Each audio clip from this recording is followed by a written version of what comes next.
Anyway, I want to tell you a story. That's probably having to do with this phone. Okay, I was real cautious when Justin come to the door. Sure. And I'm going to explain to you why. Okay, I transferred here to Midland in 2008. Okay. And I bought this home. The previous homeowner died 2 weeks before I closed on the home. Okay, I didn't think nothing about it. They told me it was an accident. Mm-hmm. So I moved in. I'm working the oil field. I work for DCP Midstream, 25-year employee.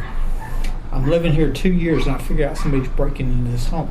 Okay, and there's a camera up there.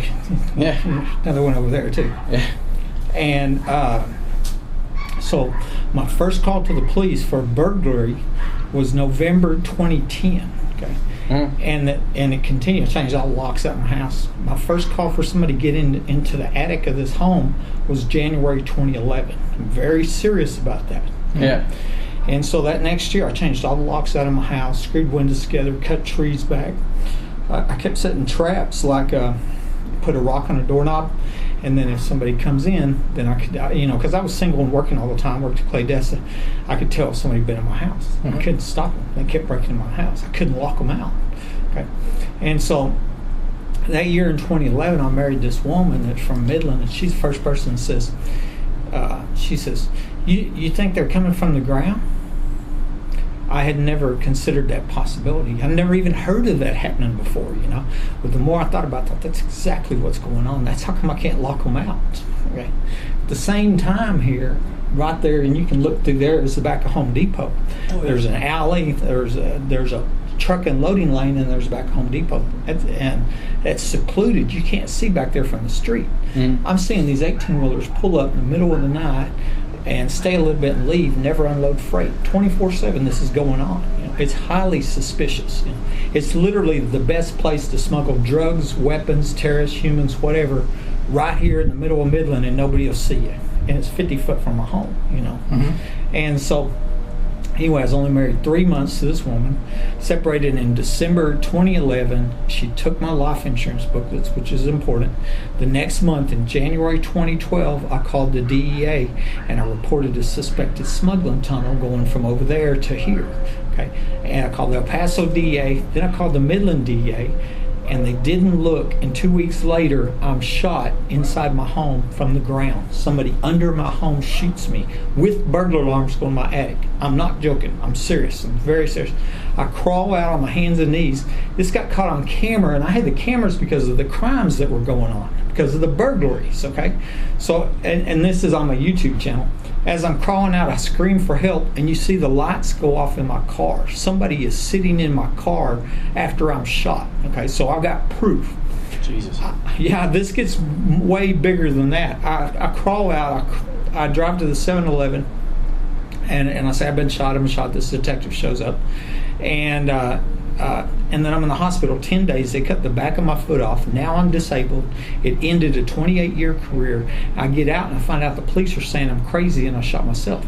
Okay. I get back to my home here, and what I find is minutes after I crawled out and left, the first 2 police showed up. They wasn't dispatched. My attorney subpoenaed the records. They had the cameras disabled on the front of my house in 20 minutes after I was shot. Okay. To this day, nobody can tell me who they are, and I got them on video. Okay. Later that night, a larger group of police got caught sneaking into my home, stealing evidence, and staging the crime scene of this capital murder attempt. Okay, and I've got pictures. They accidentally started the camera, and that's why I've got pictures of them. Okay, the main one is a detective named Rosa Rodriguez. When I crawled out and I drove to 7-Eleven, she met me there. Okay. Come to find out, she was childhood friends with that ex-wife I'd married to for 3 months that had took my life insurance booklets. Okay, and then she is seen. Basically, the nurse documents me telling her at the emergency room, proof is at my house, because I had the voice recorder like this recording the burglar alarms going off, which proved I was shot during a home invasion, which makes it a capital crime. Okay. They come sneaking to my home to steal the proof that I told them about and accidentally got caught on camera. So, what do you think this all has to do with my phone? Somebody stole my phone and they just... Burglar alarms went off in my attic earlier today. I think the people breaking in my home, these crimes have never stopped. I think the people breaking in my home took your phone. since this has happened, I've had a half dozen people tell me there's an underground facility within a half block of this house. That's not me telling you that so-and-so said it. That's me recording phone calls, print screens on internet, etc. All right. Well, Here, I want to show you something. Actually, And, you know, I'm okay with you calling the police and going, hey. I'm not going to get involved with that. It sounds like you got a little bit more going on that I don't even want to get involved with. It's because it's just a phone for me. So I'm not that concerned about it. Okay. I mean, I'm sorry for your troubles, but... Well, that's fine. Here, I'll show you. This was about an hour ago. Where's this? In my bathroom, in my home. Burglar alarms are going off in my attic about an hour ago inside this home. I was shot 5 years ago. These crimes have never stopped. You know? All right. Well, I'm sorry for your troubles. And the reason that I wanted this is because then, you know, it's important to me. Yeah. Because it validates, once again, it validates what I've been saying all along, which there's incredible amount of proof. Let me show you the police here.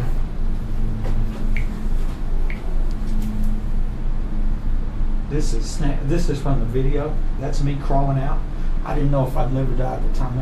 God saved my life. I give him all the praise and glory. These are the first two police that showed up. I recently had a family member, a law enforcement officer, told me one of them was the late Sheriff Deputy Mike Nader. He died in line of duty in 2014, which is very interesting. And this group was caught inside my home accidentally on camera later that night. And this is the one that met me at the 7-Eleven that turned out to be childhood friends of that ex-wife. So she's recognized. I call these the secret police. I have a $2,000 reward for these police. All right.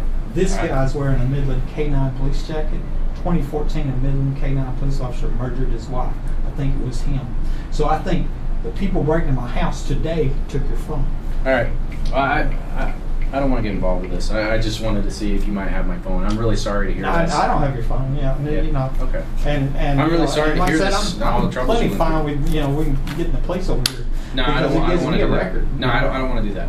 I'm sorry. I was just curious to know if you might have picked up my phone, and I'm truly sorry for what you have to go through with. What's that? Where you said you lost it. I'm not entirely sure where I lost it. Yeah. I really am not entirely sure. We traced my steps completely, and then I used a friend's iPhone to locate my iPhone's final location. And it came up with this address. So we figured we'd come over. It didn't look sketchy, so I figured I'd come and knock on the door, and you already answered the door before I even knocked.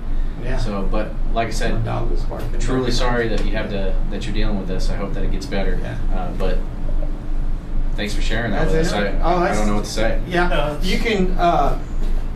You know, if you want to look it up, Buddy Webb is I have a YouTube channel. I have almost 1 million views on videos. I really sincerely believe this will be famous someday. Someday you'll be telling your grandkids that you met me when you're watching this movie. You know, I mean, that's how big, this is incredible. It is truly, call the DEA and you're shot from a tunnel, catch a group of cops in a capital attempted murder, and that's the short story. Sure. There's a lot more to it than that. You know? And I left today, I'm trying to think, where did I go today? I know I went and got food. I went and got my car. And, or they went, actually I have a truck, and so they come pick me up, and then I went over there, and then I went to Joseph's Antiques and bought rocks, but hardly anybody's in there. You know, anywhere I went was in any big place. Like I said, it was the antique store right by Whataburger, but I doubt if you've been in there. I mean, hardly anybody goes in there. All right. Okay, guys. Hey, sorry, Bob. Appreciate your time, though. Thank you.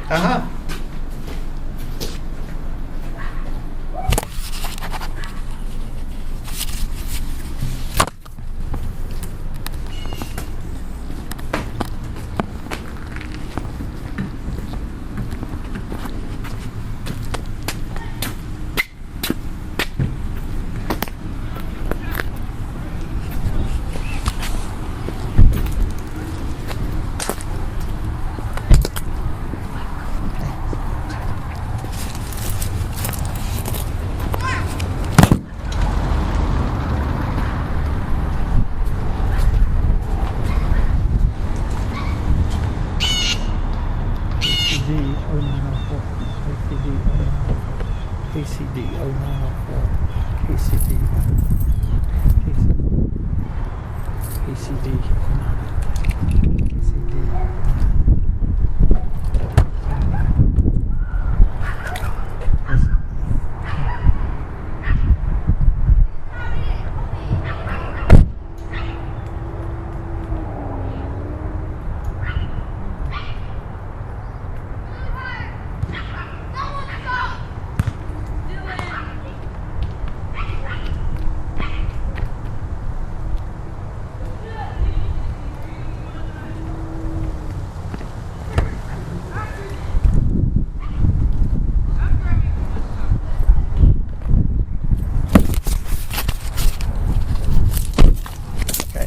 The second car is KCD 0904 Texas plates, that white car.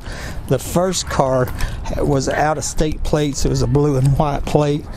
Started with the LTZ, maybe 0904. I'm not sure about that because I couldn't remember it all. But anyways, you caught it. One name was Justin. I worked for Trillion. And so the phone was here. So interesting.